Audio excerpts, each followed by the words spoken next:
പാർത്ഥ പാർത്ഥ പാർത്ഥ എന്ന് വിളിക്കുമ്പോൾ ഓരോരുത്തരും പാർത്ഥ എന്നുള്ള വിളി അരോചകമായി തോന്നുന്നു എന്നാണ് പറയുന്നത്. പാർത്ഥനെ എനിക്ക് പാർത്ഥ എന്ന് വിളിക്കാനാണ് ഇഷ്ടം. അതുകൊണ്ടാണ് പാർത്ഥനെ പാർത്ഥ എന്ന് വിളിക്കുന്നത്. പാർത്ഥനെ പാർത്ഥ എന്ന് വിളിക്കുന്നതിൽ ആർക്കെങ്കിലും വിരോധമുണ്ടെങ്കിൽ ക്ഷമിക്കുക. പാർത്ഥ, ബംഗ്ലാദേശ് ഇപ്പോ ഇന്ത്യയെ തീർക്കും, ഞങ്ങൾ ഇതാ വരുന്നു, ആളെ കൂട്ടിക്കോ, തിരിച്ചടിക്കാൻ തയ്യാറായിക്കോ. ഇന്ത്യ നേരെ നിന്നൊന്നും മൂത്രമൊഴിച്ച രാജ്യം ഇല്ല ഇന്ത്യയിലെ ആളുകൾ മൊത്തത്തിൽ നിന്ന്. എന്നിട്ടും വാചകോടിക്കും അഹങ്കാരത്തിന് ഒരു കുറവുമില്ല. പാകിസ്ഥാനെ കൂട്ടുപിടിച്ച് ഇന്ത്യയെ തകർക്കാനുള്ള തന്ത്രങ്ങൾ മെനയുന്ന അവന്മാർക്ക് അവിടെ സമയമില്ല. അഫ്ഗാൻ ഇങ്ങോട്ട് അടിച്ചുകൊണ്ടിരിക്കുന്നു, ഇവിടെ നിന്ന് അങ്ങോട്ട് അടിപ്പ്. ഇതാണ് അവന്മാരുടെ ഇപ്പോഴത്തെ ജോലി എന്ന് പറയുന്നത്. അതിനിടയ്ക്ക് ബംഗ്ലാദേശ് എന്തോ ചോദിച്ചപ്പോൾ പോയി പടി നോക്കണം, ഞങ്ങൾക്ക് സമയമില്ല എന്ന് പറഞ്ഞാൽ അവന്മാർ നെട്ടോട്ട് ഓടുന്നുണ്ട്. ഇപ്പൊ പറയുകയാണ് തിന്നാനും കുടിക്കാനും നിവർത്തിയില്ല, മോദി കനിഞ്ഞാലേ പറ്റൂ, എന്തെങ്കിലും തരുമോ? അതായത് തെണ്ടലാണ്. അമ്മാ അച്ഛാ എന്തെങ്കിലും തരണേ, ഇന്ത്യയോട് തെണ്ടി ചോദിക്കുകയാണ്. ഇപ്പൊ ഇന്ത്യ പറഞ്ഞു അന്നം മുട്ടുന്നവരെ ഇന്ത്യ സഹായിക്കും, അവളെ ശത്രുതയില്ല. അതാണ് ഇന്ത്യക്കാരുടെ മനോഭാവം. ബംഗ്ലാദേശിലെ നല്ലവരായ ജനങ്ങൾ ആഹാരം ഇല്ലാതെ ബുദ്ധിമുട്ടുന്നത് കണ്ടോണ്ടിരിക്കാൻ ഞങ്ങൾക്ക് പറ്റില്ല. ഇന്ത്യ ഉടൻ തന്നെ അരിയുമായി കപ്പൽ ബംഗ്ലാദേശിലേക്ക് അയച്ചു. ഇനിയെങ്കിലും യൂനസ് നന്നാവോ? എവിടെ ആ അരി വാങ്ങി തിന്നിട്ട് ആ തിന്നല് അത് ആ തിന്ന സാധനം ആ തിന്ന സാധനം എല്ലിൻ്റെ ഇടയിൽ കയറി കുത്തിയിട്ട് നേരെ തിരിച്ച് ഇന്ത്യക്കെതിരെ എങ്ങനെയുണ്ട് കെണി ഉണ്ടാക്കാൻ, ഭീഷണി ഉണ്ടാക്കാൻ എന്ന് പറഞ്ഞ് നോക്കി നടക്കും. ഇത് സ്വാഭാവികമാണ്. തീവ്രവാദത്തിന്റെ ഒരു എന്താണ് ഒരു മീഡിയം ലെവൽ, അതൊക്കെയാണ് നമുക്ക് ഇതിനെ പറയാൻ പറ്റുള്ളൂ. ഹൈ ലെവൽ ആയിട്ടില്ല. അതായത് അത്ര വളർന്നിട്ടില്ല. അത് ഒരു നാണവും മാനവും ഇല്ലെന്നേ ഇവർക്ക്. തീവ്രവാദത്തിന് അങ്ങനത്തെ സാധനം ഇല്ല, മനസ്സിലാക്കണം. യഥാർത്ഥത്തിൽ ബംഗ്ലാദേശിന്റെ ഒരു തൊലിക്കെട്ടി സമ്മതിക്കണം. കാരണം ഇന്ത്യയുമായി ബന്ധപ്പെട്ട് ഉള്ള ചില കരാറുകളുണ്ട്. എനിക്ക് പോലും നിങ്ങൾ അത്ര തൊലിക്കെട്ടില്ലെന്ന് അവർ പോത്ത് പറയുന്നത്. അതെ, അത് ഇന്ത്യയെ സംബന്ധിച്ചിടത്തോളം ഇന്ത്യ ഒരു സ്വാഭാവികമായിട്ടും ഒരു മനുഷ്യത്വത്തിന് വില കൽപ്പിക്കുന്ന, അതുപോലെ തന്നെ മാനുഷിക പരിഗണന കൊടുക്കുന്ന, മറ്റൊരു രാജ്യത്തിനൊരു ദുരന്തമുണ്ടാകുമ്പോൾ അതിനെയൊക്കെ വളരെ കരുതലോടുകൂടി കരുതുന്ന ഒരു രാജ്യമാണ്. ബംഗ്ലാദേശിന് ഇപ്പോൾ അതിഭയങ്കരമായൊരു ദുരന്തം ഉണ്ടായിരിക്കുകയാണ്. യുഎൻ സർക്കാർ എന്ന് പറയുന്ന ഒരു ദുരന്തമാണ്. ആ ദുരന്തത്തെ അങ്ങനെ തന്നെയാണ് മോദി സർക്കാർ കണ്ടുകൊണ്ടിരിക്കുന്നത്. അവരെ ഒരു ദുരന്തം അവരുടെ ജനങ്ങളുടെ മേൽ വന്ന് കയറി, അപ്പോൾ നമ്മളും കൂടെ എന്തിനാണ് എന്നൊരു നിലപാട് മോദി എടുക്കുന്നുണ്ട്.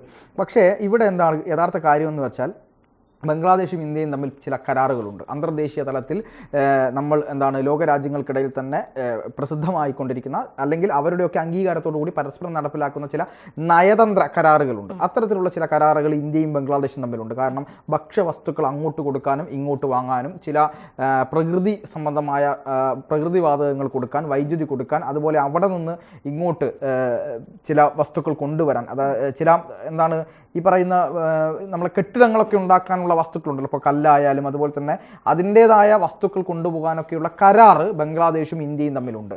അപ്പോൾ ബംഗ്ലാദേശ് ഭരണകൂടവുമായിട്ടാണ് അത്തരം ഒരു കരാറുള്ളതെങ്കിലും ജനാധിപത്യത്തെയൊക്കെ അട്ടിമറിച്ചുകൊണ്ട് മറ്റൊരു ഗവൺമെൻറ്, ഒരു തീവ്രവാദ ഗവൺമെൻറ് വന്ന് ബംഗ്ലാദേശിൽ ഇപ്പോൾ ഭരിക്കുകയാണെങ്കിൽ കൂടിയും ആ കരാർ ലംഘിക്കാൻ ഇന്ത്യ തൽക്കാലം തയ്യാറാവുന്നില്ല എന്നുള്ളത് തന്നെയാണ്. കാരണം ബംഗ്ലാദേശിലെ പാവപ്പെട്ട ജനങ്ങൾ, ഈ ജനങ്ങളെല്ലാം തീവ്രവാദികളാണെന്ന് പറയാൻ പറ്റുമോ?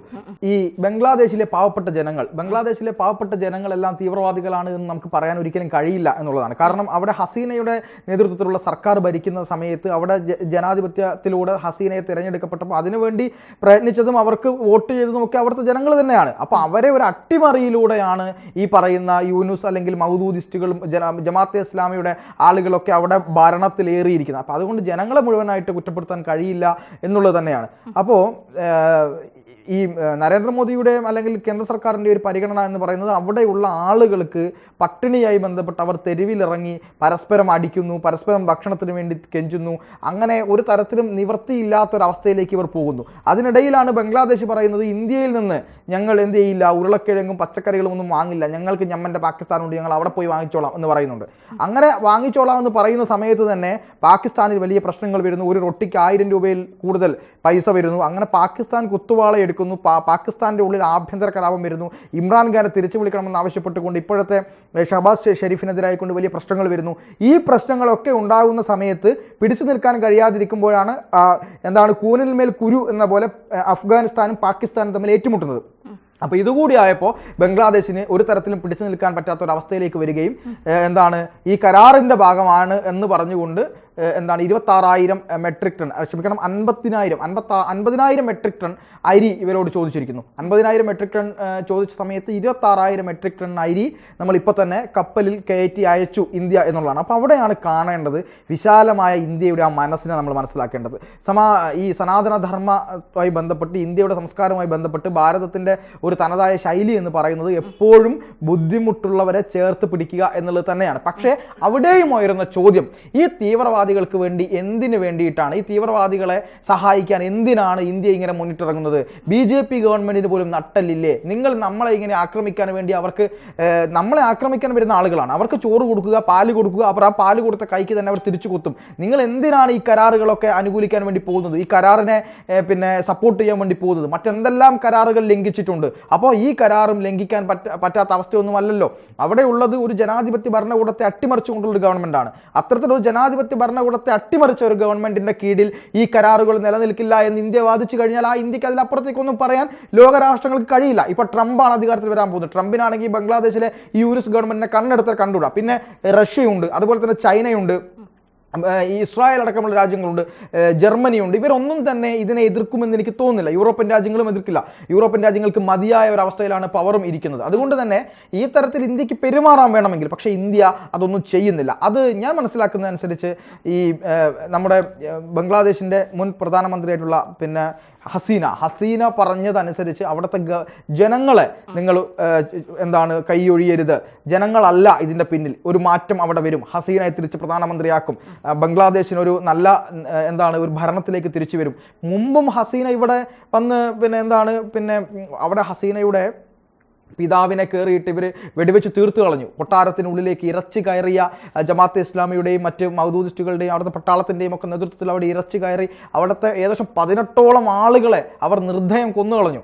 ആ സമയത്ത് ഹസീനയൊക്കെ പുറത്തായതുകൊണ്ട് മാത്രമാണ് അവർ രക്ഷപ്പെട്ടത്. അവർ നേരെ വന്ന് ഇന്ത്യയിൽ അഭയം തേടുകയായിരുന്നു. പിന്നീടാണ് അവിടെ ഒരു മാറ്റം ഉണ്ടാകുന്നതും അവിടെ ജനാധിപത്യ പ്രക്രിയയിലൂടെ വീണ്ടും തിരഞ്ഞെടുപ്പ് നടക്കുന്നതും അങ്ങനെ അവാമി ലീഗും ഒക്കെ ഉൾപ്പെട്ട പല പാർട്ടികൾ മത്സരിക്കുന്നതും അങ്ങനെ തിരിച്ച് ഈ ഹസീന നേതൃത്വത്തിലേക്ക് വരികയൊക്കെ ചെയ്യുന്നത്. വീണ്ടും അതേപോലൊരു സാഹചര്യം ഉണ്ടായപ്പോൾ ഹസീന വീണ്ടും ഭാരതത്തെ തന്നെ ഈ പറയുന്ന അഭയം തേടി ഭാരതത്തിലേക്ക് തന്നെ എത്തിയിരിക്കുന്നു. നമ്മൾ അവർക്ക് അഭയവും കൊടുത്തിരിക്കുന്നു. പക്ഷേ ഇപ്പോൾ കുറച്ചുകൂടെ ഈ അജിത് ഡോവലിൻ്റെ ഒക്കെ നേതൃത്വത്തിൽ കൃത്യമായി ചില പ്ലാനിങ്ങുകൾ അവിടെ നടക്കുന്നുണ്ട്. അധികകാലം ഈ യൂനിസ് ഗവൺമെന്റിന്, ഈ തീവ്രവാദ ഗവൺമെന്റിന് പിടിച്ചു നിൽക്കാൻ കഴിയില്ല എന്നുള്ളതാണ് നമ്മൾ മനസ്സിലാക്കേണ്ടത്. അതായത് യൂനിസ് ഗവൺമെന്റിന്റെ നേതൃത്വത്തിൽ അവിടെ യൂനിസ് ഗവൺമെന്റ് അധികാരത്തിൽ ഏറിയത് എങ്ങനെയാണ്? ഈ പറയുന്ന സംവരണ വിരുദ്ധ പ്രക്ഷോഭമായിട്ട് തുടങ്ങിയ ഒരു വിദ്യാർത്ഥി പ്രക്ഷോഭത്തെ പിന്നീട് സർക്കാർ വിരുദ്ധ പ്രക്ഷോഭമാക്കി മാറ്റുന്നു, അതിനെ ന്യൂനപക്ഷ വിരുദ്ധ പ്രക്ഷോഭമാക്കി മാറ്റുന്നു, അങ്ങനെ ഹിന്ദുക്കൾക്കെതിരെ നീങ്ങുന്നു, ഒരു സർക്കാരിനെ മുഴുവനായിട്ട് ഇല്ലാതാക്കാനുള്ള ശ്രമം നടത്തി തീവ്രവാദത്തെ പുൽകിക്കൊണ്ട് അവസാനം ഹസീനയ്ക്ക് നാട് വിടേണ്ട ഒരു അവസ്ഥയിലേക്കാണ് എത്തി നിൽക്കുന്നു. അങ്ങനെ ഉള്ള ഒരു രാജ്യത്തിന് സഹായിക്കരുത് എന്നതാണ് ഇന്ത്യയിലെ ആളുകളുടെ ഒരു വികാരം എന്ന് പറയുന്നത്. പക്ഷേ ഗവൺമെന്റിന് കൃത്യമായ ബോധ്യവും ചില നയതന്ത്ര കരാറുകളും കാര്യങ്ങളൊക്കെ ഉള്ളത് കൊണ്ട് സർക്കാർ അതിനെ ആ രീതിയിലല്ല കാണുന്നത്. വേറൊരു തലത്തിൽ അതിനെ കണ്ട് അവിടെ ഒരു അട്ടിമറി നീക്കം നടത്തി അവിടെ ഹസീനയെ പ്രതിഷ്ഠിക്കാനുള്ള ചില നീക്കങ്ങൾ കൂടെ ട്രംപിന്റെ സഹായത്തോടു കൂടി ചെയ്യാനുള്ള നീക്കമാണ് ഇന്ത്യ നടത്തുന്നത്. അതുകൊണ്ടാണ് ഇന്ത്യ ഇപ്പോൾ എന്ത് ചെയ്യുന്നത്? ഈ അരി അവിടെ സാധാരണ ജനങ്ങളിലേക്ക് എത്തിക്കാൻ അവർ ശ്രമിക്കുന്നത്.